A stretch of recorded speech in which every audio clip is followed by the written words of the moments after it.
Hello, this is Virtualis the Chess Noob, learning and having fun with chess. Yesterday I spoke about a game I play with my mate, who is a professional colleague and peer. In that game, I played with the white pieces and opened with the Vienna game. After an epic match, it came down to a rook and pawn endgame, and I managed to come out ahead. Today we have a rematch where I played with the black pieces. Who will win? Please watch to find out. So let's start with the review. So this is chess.com's algorithm, and as you can see, my mate played better than me in terms of accuracy, had sort of more best moves, and I certainly played less accurately. And this can be seen in the evaluation chart. White gradually accumulated a very substantial commanding lead, and yet somehow at the end I managed to finish the game with equality. So what happened here? Let's have a look at the analysis. Rightio. So my mate, he played white in this game and black for me. He started with e4, I played e5, and he led with bishop, the bishop opening, bishop c4. I played knight f6, d3, knight c6, and he finally played knight f3. Now this position might look fairly familiar. So this is basically the Guaco Piano, the quiet game, specifically the Guaco Pianissimo, the very quiet game. Usually you arrive in this position through a different move order. So more typically, what you would see would be knight first, so knight to f3. Black would logically respond with knight to c6. Then bishop develop to c4, bishop develop to c5, and then d3 and knight f6. So that's probably a more typical move order in the Italian game, particularly leading to the Guaco Piano. However, whatever move order, leading to a transposition to the same position is still the same. So let's go back to how the game actually progressed off self-analysis.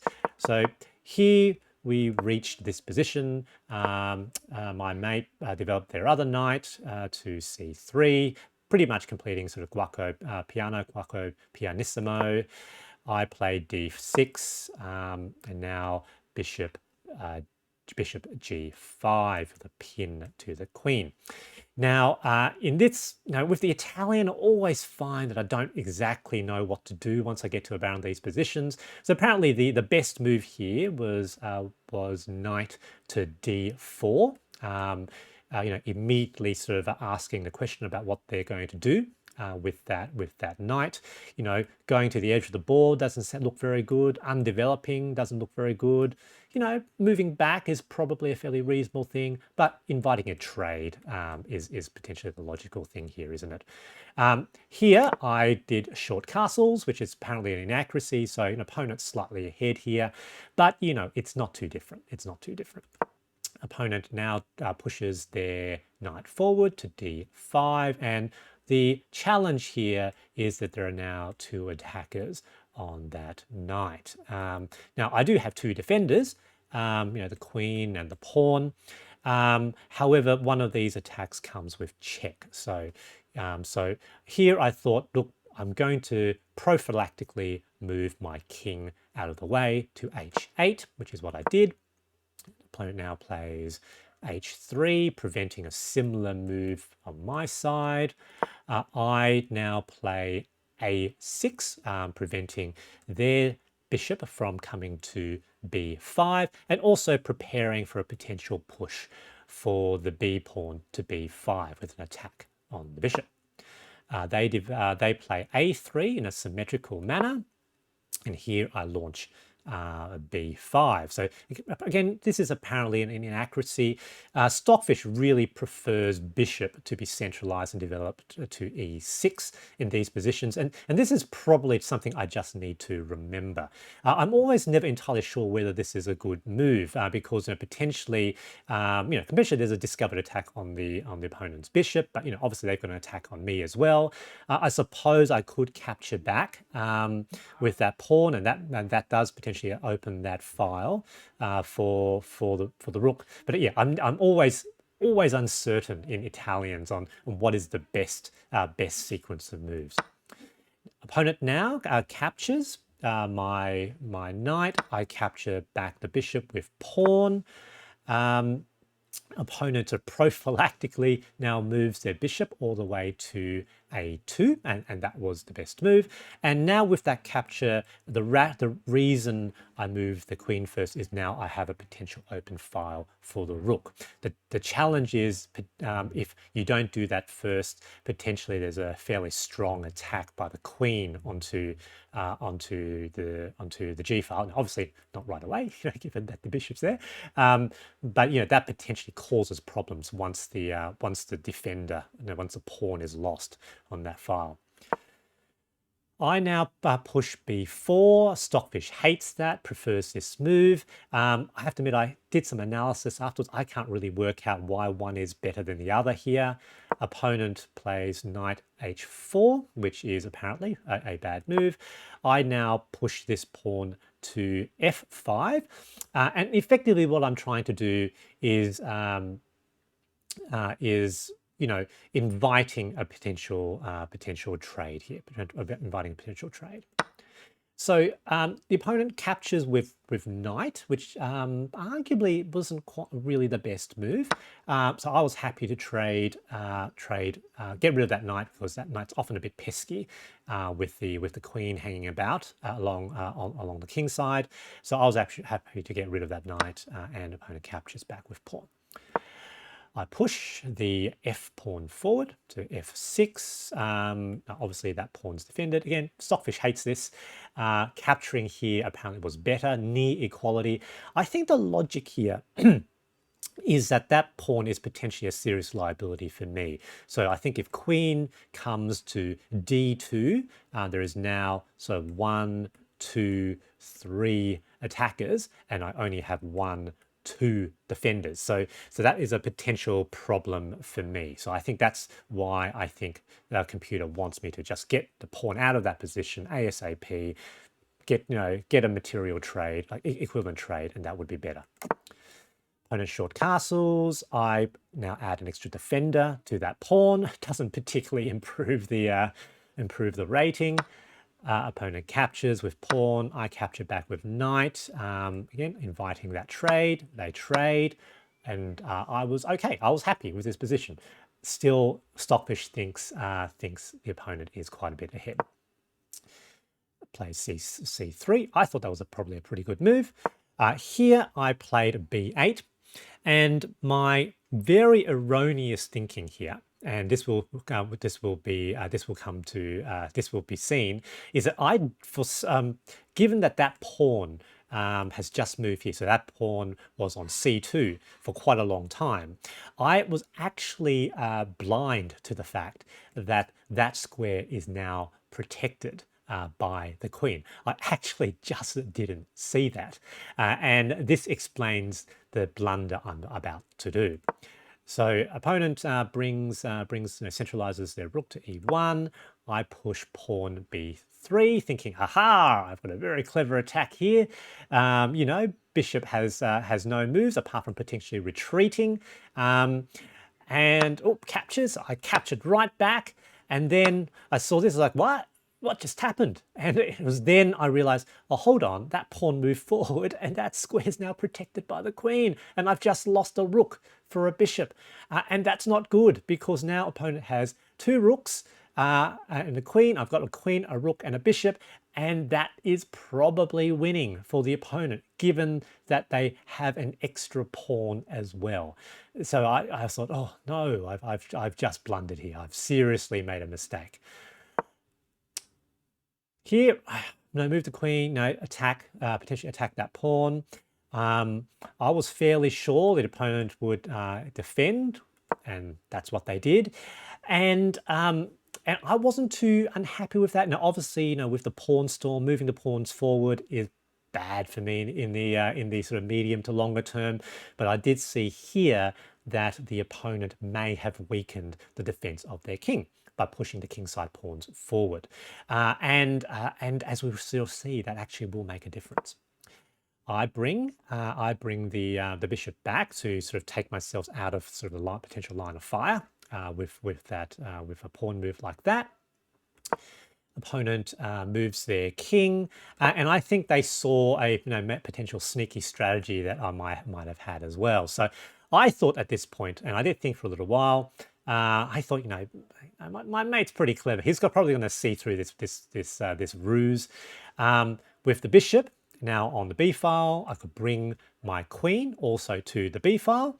And with the king remaining on the dark square along that diagonal, if the queen was there, bishop there, the bishop could potentially capture that pawn with check, and then the king will be forced to move, and then queen captures queen. Awesome, winning. I was also fairly sure that wasn't going to happen. And yeah, my mate did a prophylactic move, moved the king to a light square, so this is no longer possible. Nonetheless, I gave a check. So one of the things I do is when I'm in a losing position, and I was pretty sure here I was losing, to try to just throw threats. Because when you throw threats, sometimes the opponent makes a mistake, makes a blunder. They didn't make a mistake in this case. No, blocked with the pawn. Blocked with the pawn. Again, though, potentially weakening the defense around the king, but that was the right move. And seeing that I had no win with this strategy here, I retreated my queen. Opponent plays rook d1, centralizing the rooks. So, no, good plan, bringing the rook to the party. Again, trying to establish some threats. So this pins that pawn to the king, and potentially I've got some sort of attacking chances there. Who knows? Threats. So threats can sometimes destabilize the opponent's defenses. Opponent plays a very good move. Yep. One of the ways to win these positions is you have to push your pawns forward, have to launch an attack with the pawns, damage my defensive structure. Not looking good for me once that happens. Throw h5, that idea. Opponent captures, I capture back with pawn, starting to look pretty dodgy for me now. Opponent is now inviting a queen trade. A queen trade is good for my opponent, as my queen is probably my most active piece. And if we mutually trade queens, they get to bring that f pawn back to the e file, undoubling the pawns. Another pawn much closer to promotion, a winning position. Now, Stockfish thinks that the pawn trade is actually my best move. Now, I didn't make that move because if you look at sort of Stockfish's evaluation, even though the queen trade is best, Stockfish assumes both myself and the opponent will have perfect play, and a perfect play with +6 to white means that white is going to win. So yes, this move may be less accurate than the queen trade, and it might mean with perfect play I lose more quickly, but at least I maintain my material and I maintain the possibility of complications and a counterattack. If I lose my pieces, there is no counterattack, and basically it's gone. So I moved queen to f8 because I need to also defend that pawn on f6. Otherwise, queen will take f6, and that comes with check. Very, very bad for me. Opponent now brings their rook to d7, rook d7. No, rooks on the 7th and 2nd ranks are powerful. So looking very bad for me at this point, looking very bad. I push my my rook forward to provide an extra bit of bolster, an extra bit of defense, though I knew that a checkmating net was forming. However, at this point, I did see a very sneaky potential counterattack. And the question was whether or not my opponent will be fast enough or whether they will see it to block it. So with my queen now on f8, I have the opportunity of placing the queen and the bishop into a battery on the same diagonal, and queen then to f2 puts the opponent in check, along with potential capturing of material. So I thought this was potentially quite a strong attack. Now the opponent plays rook to so the other rook to the d file, so forming a battery with the rook. So again, that's very good, very powerful, and I felt that if I didn't make that attack, I was going to lose anyway. So I played queen to c5, and you will see here that that white actually has a forced mate in 3 line. I didn't actually see that in the game, and it's actually a little bit tricky. I thought that I might have had enough time because the opponent now can only, if they don't put me into checks, if they don't be forced moves, I will have the ability to make that move. And now I won't win any material, but what I could see is with this weakening of the opponent's king's defense, I have the possibility of perpetual check. So I could potentially change a game in which I am completely losing to a draw. Right, so the best line my mate should have played, and we can see this in self-analysis, is queen to e8 with check. I move my king to f7, and now I have the move queen to g6, which is defended by a pawn, so the king cannot capture back. Rook cannot capture as it is pinned to the king with that rook. And now the king has only one of 2 escape squares, either h8 or g8. Neither of those make any difference because this would now be checkmate in either of those positions. So this was what my mate could have done if he saw the line, and obviously completely winning, a forced win. Lucky for me, he did not see that move, and so allowed me to get away with that move. And instead, my mate captured the pawn, ostensibly a very sensible looking move, as now my opponent, my mate, is basically 1 step from checkmate. So the next move looks like it's checkmate. It looks like it's made in 1. However, this can now be launched. So, and as you will see, chess.com thought it was a pretty good move, great move. 0-0-0 equality. Basically, I can now force a draw. So opponent here has only 1 available move, 1 forced move, which is h1. In this position, I now can capture the pawn on f3, placing the king back into check. And in this position, the opponent only, again, has 1 move, which is back which is down to h2. So cannot retreat here as the dark squares are protected by the bishop. So forced move, there we go. And here we have a potential repetition. So if I made 1 last move here, that would be 3-fold repetition and the game would end. I thought I would try one little sneaky thing, which was queen to e2. So allowing the possibility that my opponent, rather than going to h1, might go down to g3, and if they did that, that would potentially allow checkmate. However, they weren't fooled, and so back to f3, 3-fold repetition. It's a draw. Draws are ties, and so even though my mate, I think, won the moral victory of this game, played very well, completely winning for most of the game, 1 step from checkmate, I managed to pull out a draw. So good game, GG. King safety is the most important priority in chess, as it is literally the win condition. I was very lucky in this game to have been able to exploit a weakness around my mate's defense of his king to force a draw out of a completely lost position. My mate would have won if he found a line that resulted in a forced checkmate in 3. This was another epic game and I had great fun. I hope you enjoyed this video and thanks for watching.